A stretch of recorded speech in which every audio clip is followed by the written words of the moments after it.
多謝主席。喺財政預算案嘅辯論入邊，我其中一個最關心嘅民生議題，當然就係醫療衛生。今年政府給予醫管局嘅預算開支係1031億，按年上升係2.9%。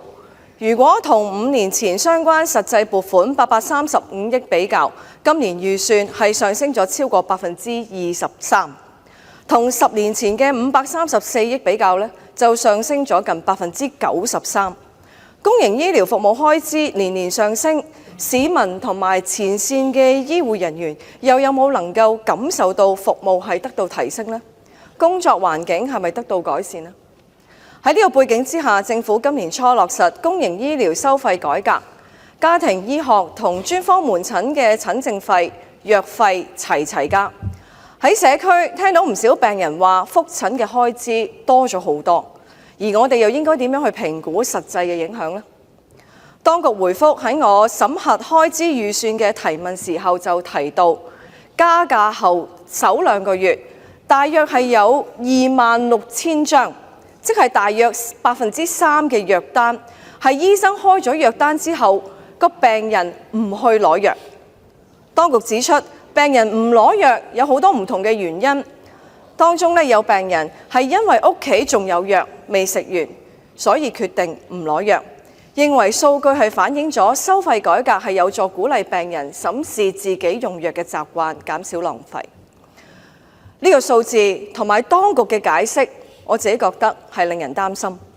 因為病人喺屋企有藥，覆診嘅時候醫生就會問佢：你仲有冇退燒藥啊？你屋企啲藥膏用晒未啊？佢應該係因應佢哋嘅臨床嘅狀況，了解完佢嘅實際情況，先至會開出呢一張藥單。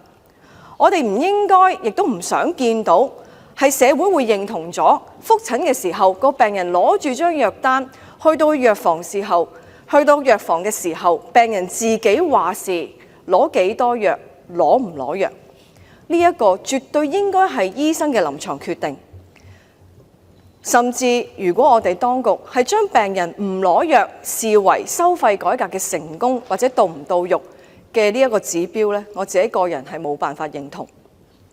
數字係冷冰冰嘅，而我哋地區好多立法會嘅議員、區議員收到唔少嘅真實個案，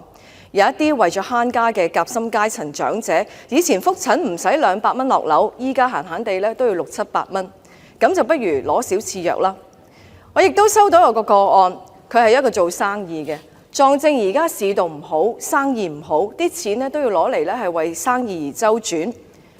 但係佢亦都要覆診，每個月要覆診又攞藥嘅時候，佢就諗下，不如佢就慳少啲，唔攞藥或者唔覆診。呢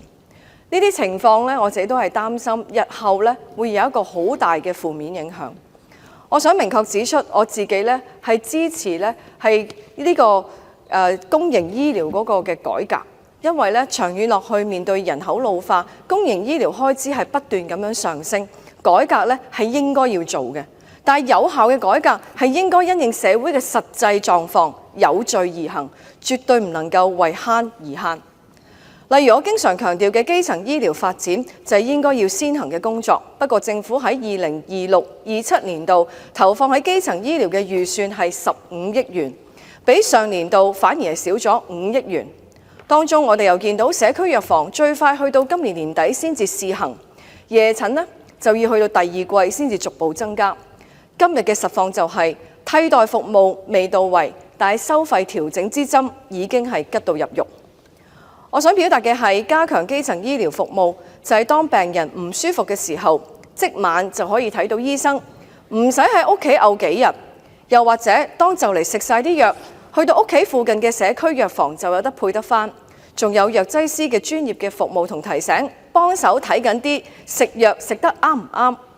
當長遠身體健康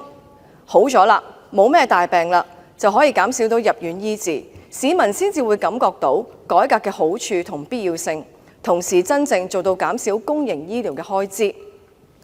另一個唔能夠慳嘅例子就係醫護人手啦。早幾年醫管局為咗處理嚴重嘅人手流失嘅問題，增加聘請兼職嘅護士。但係近一段嘅時間我不時就接獲唔同嘅前線嘅醫護人員反映，醫管局開始削減兼職護士嘅名額。截至上年年底，醫管局嘅兼職護士數目係相當於聘用1392名全職護士嘅人力，較2023年3月高峰相等於聘用2971名全職護士嘅人力，係減少超過一半。呢個就係點解近2年雖然全職護士人手有增加，但係前線醫護人員仍然反映工作量同壓力比之前大咗。當然我明白喺資源有限嘅情況下，如果要揀請一個全職護士嘅穩定性係較高，亦都可以更加連貫嘅培訓，提升整體嘅臨床質素。但係依家醫管局嘅人手先開始有好轉，係咪可以逐步過渡呢？係咪可以等全職護士真係到晒位啦，先至逐步減少兼職嘅人手呢？否則過去幾年辛苦苦改善嘅人手壓力，可能就會付諸流水。希望醫管局能夠考慮。另一部分我想講講嘅係同市民嘅生命安全相關嘅內容。舊年11月，大埔宏福苑嘅5級大火成為全港市民嘅傷痛，亦都暴露咗唔少問題。政府事後積極去跟進，成立調查委員會等等嘅工作，而我亦都認為同步要做好嘅，仲有救人自救嘅推廣教育。例如有冇一啲技巧或者知識係可以俾我哋喺危險當中幫到自己又幫到其他人呢？有冇一啲工具係可以平時準備好啲，幫我哋喺災難當中有多一線嘅生機呢？我早前就喺地區參與咗一個由多個機構合辦，亦都同當區嘅消防處協辦嘅防火講座。街坊嘅反應係比以往更加雀躍嘅，亦都係更加踴躍咁去參加。消防員呢，用咗一種嘅劇場嘅形式示範防煙頭套啦、滅火筒啦、消防喉轆嘅使用方法，深入淺出，令到街坊好容易就學到相關嘅知識。事實上，我過去亦都曾經辦過唔同嘅急救課程，例如喺心肺復甦法啊、使用心臟除顫器嘅課程等等，街坊嘅反應亦都係相當正面。我哋可唔可以當局俾多啲嘅資源同埋人手，可以喺社區、學校做更多普及嘅推廣呢？除咗社區，另一個媒介就係我頭先所講嘅學校，就好似我哋講嘅防煙頭套同滅火筒等等，去到10萬火急嗰一刻，仲有冇空閒俾我哋慢慢睇包裝上面嘅指示或者教學呢？所以針對救人自救嘅推廣教育，重點就係要所有人都要入腦。如果我哋由細開始喺學校已經學識點樣去逃生啦，點樣用呢啲基本設備，甚至做過模擬嘅演練，將呢啲嘅技能變成一種肌肉嘅記憶，關鍵嘅時候自然就唔會手足無措。翻查資料，喺26至27年度，政府就防火工作預留咗係大約10億6千萬元，按年係增加17.9%。我期望增加開支喺未來係可以多啲投放喺社區同埋校園教育當中，例如消防處現時運作嘅校園教育計劃同埋社區應急先鋒計劃等等，從唔同嘅層面提升市民災難中救人自救嘅能力。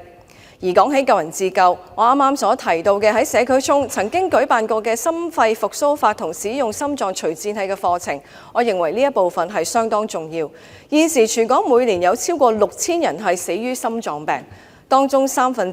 即係超過2000人呢係因為心臟驟停猝死。醫學界更加估計，每日平均有係大約3至6人死於心臟驟停。而心臟驟停係咪一定等於救唔返？大家都知道呢一個唔係嘅，當中關鍵嘅就係幾分鐘嘅黃金時間。如果大家係用到心肺復甦法，再配合埋 AED 機，事主嘅存活率係可以大大提升。但現實就係本港只有大約1成人係學過相關急救。如果學生喺求學階段已經有系統咁樣學習，定期咁樣去演練同埋學習呢，我相信呢，我哋會有多啲嘅救人先鋒嘅出現。喺呢一度，我希望有一個重點再講出，就係消防處其實現時係設有 AED 揾得到嘅網站，可以透過GPS 嘅定位，即係揾到大家現時身處地點附近嘅 AED 機嘅位置喺邊度。但係好多市民可能都唔知道。主席，財政預算案嘅講詞大家都會講經濟同埋發展，呢個係絕對正確嘅。不過我都相信冇嘢係重要得過人命。期望未來我哋可以喺呢一方面再行前一步，當局可以增撥資源，以及係普及救人自救嘅教育上做好規劃。本人謹此陳辭。